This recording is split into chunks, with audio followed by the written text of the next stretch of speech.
Hi hello വീണാസ്റ്റോണിൻ്റെ മറ്റൊരു വീഡിയോയിലേക്ക് എല്ലാവർക്കും സ്വാഗതം. ഞാൻ വീണയാണ് കേട്ടോ.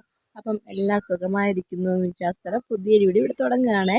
അപ്പം ഇന്നത്തെ വീഡിയോ എന്താണെന്ന് വെച്ചാൽ പുതിയ യൂട്യൂബേഴ്സില്ലേ അവർക്ക് വേണ്ടിയുള്ള വീഡിയോസാണ് കേട്ടോ.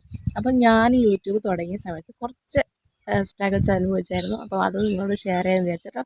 എന്തൊക്കെ കാര്യങ്ങൾ ചെയ്യാം, എന്തൊക്കെ കാര്യം ചെയ്യാൻ പാടില്ല എന്നതാണ് ഇന്നത്തെ വീഡിയോയുടെ സ്പെഷ്യാലിറ്റി കേട്ടോ. അപ്പം ഞാൻ യൂട്യൂബ് തുടങ്ങിയ സമയത്ത് നമുക്ക് ഒരു മൈൻഡിലങ്ങ് തുടങ്ങി. അത് കറക്റ്റ് ഡീറ്റെയിൽ ആയിട്ടൊന്നും അറിഞ്ഞിട്ടല്ല ഒരു കാര്യം ചെയ്ത് തുടങ്ങിയത് കേട്ടോ. അപ്പോൾ എന്തൊക്കെ കാര്യങ്ങളാണ് ചെയ്യാൻ പാടില്ലാത്തത് നമുക്ക് ആദ്യം അതിൽ തുടങ്ങാം കേട്ടോ. അപ്പോൾ ഞാൻ ചെയ്ത കാര്യം എന്താ ഞാൻ പറയാം. ഞാൻ യൂട്യൂബ് നല്ല രീതിക്ക് സ്റ്റാർട്ടിങ്ങിൽ ഇട്ട പോലെ ഇപ്പം റീസെൻ്റായിട്ട് കുറച്ച് ദിവസമായിട്ട് വ്യൂ പോകാറില്ല കേട്ടോ. അപ്പം അതിൻ്റെ റീസൺ എന്താ ഞാൻ കുറച്ചായിട്ട് ഞാൻ മനസ്സിലാക്കി തുടങ്ങിയിട്ടുണ്ട്. ഞാനൊരു ഇടയ്ക്ക് യൂട്യൂബിൽ അപ്ലോഡ് ചെയ്ത 2-3 വീഡിയോസ് ഞാനത് ഡിലീറ്റ് ആക്കിയായിരുന്നു. അപ്പം ഞാൻ ആദ്യം തന്നെ പറയട്ടെ, നിങ്ങൾ ആരും തന്നെ വീഡിയോ ഇട്ട് കഴിഞ്ഞിട്ടുണ്ടെങ്കിൽ അത് ഡിലീറ്റ് ചെയ്യാൻ പാടില്ല എന്നാണ് ഫസ്റ്റത്തെ കാര്യം കേട്ടോ.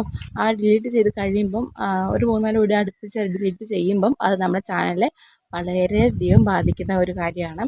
അപ്പോൾ വീഡിയോസ് ഒന്നും ഡിലീറ്റ് ചെയ്യാതിരിക്കുക കേട്ടോ. ഞാൻ ചെയ്ത ഒരു തെറ്റാണ് കേട്ടോ. പിന്നെന്താ പറയുക, നമ്മളിപ്പം റിപ്പീറ്റഡ് ആയിട്ടുള്ള വീഡിയോസ് ഇടാതിരിക്കുക കേട്ടോ. നമ്മളൊരു വീഡിയോസ് ഇട്ടു അത് വീണ്ടും അത് അപ്ലോഡ് ചെയ്യാതിരിക്കുക. പിന്നെ നമ്മൾ ചിലപ്പം ആരെങ്കിലും അയച്ചു തന്നതോ ചാനലിൽ അപ്ലോഡ് ചെയ്യുകയൊക്കെ ചെയ്യുമ്പം അത് റീയൂസ്ഡ് കണ്ടൻറ്റിൽ വരും. അതും ഒരു ചെറിയ ഇഷ്യൂസൊക്കെ ഉണ്ടാവും കേട്ടോ. പിന്നെ കുറച്ച് കാര്യങ്ങൾ കോപ്പിറൈറ്റ് ക്ലെയിമും അങ്ങനെ കുറച്ച് കാര്യങ്ങളൊക്കെ ഉണ്ട്. അതൊക്കെ ശ്രദ്ധിക്കുവാണെങ്കിൽ നമ്മുടെ ചാനൽ നല്ലപോലെ മുന്നോട്ട് പോകും കേട്ടോ. അപ്പം ഇതൊക്കെ നിങ്ങൾ ശ്രദ്ധിക്കുക. ഇതൊക്കെ എനിക്ക് 1-2 കാര്യങ്ങൾ എനിക്ക് മിസ്റ്റേക്ക് പറ്റിയതാണ്. അതുകൊണ്ടാണ് ഞാൻ ഈ കാര്യം പറഞ്ഞത് കേട്ടോ. അപ്പം ഇതും കൂടെ ശ്രദ്ധിച്ചു കഴിഞ്ഞാൽ നമ്മുടെ ചാനലിൽ അധികം പ്രശ്നങ്ങളൊന്നും ഇല്ലാതെ മുന്നോട്ട് പോകാൻ പറ്റും. റീയൂസ്ഡ് കണ്ടൻറ്റ്, കോപ്പിറൈറ്റ് ക്ലെയിം അങ്ങനെ കുറച്ച് കാര്യങ്ങൾ വന്നാൽ തന്നെ നമ്മുടെ ചാനൽ ആകെ മൊത്തം കൊളമായി പോകും. അപ്പോൾ അതൊക്കെ വരാതിരിക്കാൻ നമ്മൾ പരമാവധി ശ്രദ്ധിക്കുക കേട്ടോ. ഞാനും തുടക്കത്തിൽ ടൈം പാസിനാണ് ഒരു ചാനൽ തുടങ്ങിയത്. അത് അത്ര എന്താ പറയുക, ചാനൽ ഞാൻ കെയർഫുള്ളായിട്ട് യൂസ് ചെയ്തതുകൊണ്ട് ആ ചാനൽ എന്നത് ടെർമിനേറ്റ് ആയി പോവുകയാണ് ചെയ്തത് കേട്ടോ. അത് ഞാൻ കിട്ടുന്ന ചവറെല്ലാം ഇടും.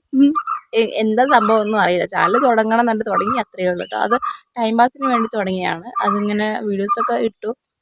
അത്യാവശ്യം എന്താ പറയുക, ആ സമയം അതിനെക്കുറിച്ച് അത്ര ധാരണയൊന്നും ഇല്ല. എന്നാലും ഒരു ആവറേജ് വ്യൂ ഒക്കെ പോയിക്കൊണ്ടിരുന്നതിനോട് ഞാൻ പിന്നെ കിട്ടുന്ന എല്ലാം ചവറെല്ലാം വലിച്ചിടും. അങ്ങനെ അത് ഞാൻ കുറച്ച് ഗ്യാപ്പ് കൊടുത്തു. അതെല്ലാം കഴിഞ്ഞ് വീണ്ടും നമുക്ക് യൂട്യൂബിലേക്ക് ഇറങ്ങിത്തിരിക്കാൻ നോക്കുമ്പോൾ എൻ്റെ ആ ചാനലിൽ ഇല്ല, അത് ടെർമിനേറ്റ് ആയിപ്പോയി കേട്ടോ. അപ്പോൾ അതുകൊണ്ടാണ് ഞാൻ പറഞ്ഞത്, നമ്മളെ യൂട്യൂബിൻ്റെ കാര്യം നമ്മൾ പരമാവധി ശ്രദ്ധിക്കുക കേട്ടോ. നമ്മളെ ചാനലിൽ എന്തൊക്കെ ചെയ്യേണ്ടതെന്ന് കൂടി ഞാൻ പറഞ്ഞു കേട്ടോ. അപ്പോൾ നമ്മൾ പരമാവധി എവിടെ നിന്നും കിട്ടുന്ന വീഡിയോസ് ഇടാതെ നമ്മൾ സ്വന്തമായിട്ട് തന്നെ വീഡിയോസ് എടുക്കാനും വൃത്തിയായിട്ട് എഡിറ്റ് ചെയ്യാനും ക്വാളിറ്റിയോടെ ചെയ്യാനും നമുക്ക് ശ്രദ്ധിക്കുകയാണെങ്കിൽ തന്നെ നമ്മുടെ ചാനലിൽ അത്യാവശ്യം ആവറേജ് വ്യൂ പോകും കേട്ടോ. അപ്പം അത് ശ്രദ്ധിക്കുകയാണെങ്കിൽ തന്നെ നമുക്ക് ചാനലിൽ നല്ല രീതിക്ക് മുന്നോട്ട് കൊണ്ടുപോകാൻ പറ്റും. ഇത്രയും കാര്യങ്ങൾ ശ്രദ്ധിക്കുകയാണെങ്കിൽ തന്നെ നമ്മുടെ ചാനൽ സക്സസ് ആയിട്ട് മുന്നോട്ട് പോകും കേട്ടോ. ചാനലിൽ ഏകദേശം 7000-ഓളം സബ്സ്ക്രൈബേഴ്സ് ആയിട്ടുണ്ട് കേട്ടോ. അതിൻ്റെയൊക്കെ സന്തോഷ നിറവിലും കൂടിയാണ് ഞാനിപ്പോൾ ഈ നിമിഷം നിൽക്കുന്നത് കേട്ടോ. അപ്പോൾ എല്ലാത്തിനും താങ്ക് യു ഉണ്ട്. നിങ്ങളെല്ലാവരും സപ്പോർട്ട് ചെയ്തുകൊണ്ട് മാത്രമാണ് നമ്മൾ ഇവിടം വരെ എത്തിയത്. അപ്പോൾ തുടർച്ച ഇനിയും നിങ്ങൾ സപ്പോർട്ട് പ്രതീക്ഷിക്കുന്നുമുണ്ട് കേട്ടോ. അപ്പോൾ ഞാൻ ഇനി വീഡിയോസ് എങ്ങനെയാണ് അപ്ലോഡ് ചെയ്യുന്നത്, ഏത് വഴിയാണ് ഞാൻ വീഡിയോ എഡിറ്റ് ചെയ്യാറ്, തംബ്നെയിൽ എങ്ങനെയാണ് കൊടുക്കുന്നത്, അങ്ങനത്തെ കുറച്ച് കാര്യങ്ങളോട് ഞാൻ പുറകെ വീഡിയോസ് ഇടുക കേട്ടോ. അപ്പോൾ എല്ലാവരും കാണാൻ സപ്പോർട്ട് ചെയ്യാം കേട്ടോ. ഞാൻ ഉടനെ ഞാൻ ആ വീഡിയോസൊക്കെ അപ്ലോഡ് ചെയ്യാം. നിങ്ങൾക്ക് എന്തെങ്കിലും സംശയം കാര്യങ്ങളുണ്ട്, തുടക്കക്കാർക്ക് കേട്ടോ.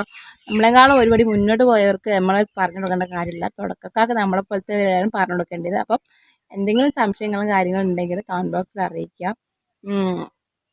തംബ്നെയിൽ ക്രിയേഷൻ ചെയ്യുന്നതും പിന്നെ വീഡിയോ എഡിറ്റ് ചെയ്യുന്നതും ഞാനൊക്കെ ആദ്യം കൈൻ മാസ്റ്ററിലായിരുന്നു കേട്ടോ വീഡിയോ എഡിറ്റ് ചെയ്തുകൊണ്ടിരുന്നത്. ഇപ്പം ഞാനത് മാറി വേറൊരു ആപ്പിലാണ് ചെയ്യുന്നത്. അങ്ങനത്തെ കുറച്ച് അപ്ഡേഷനും കൂടി ഞാൻ പുറകെ പറയാം കേട്ടോ. അപ്പോൾ ഞാൻ ഈ വീഡിയോ വൈൻഡപ്പ് ചെയ്യുകയാണ്. ഇഷ്ടപ്പെട്ടാൽ ലൈക്ക് ചെയ്യുക, സപ്പോർട്ട് ചെയ്യുക, സബ്സ്ക്രൈബ് ചെയ്യുക. Okay, by.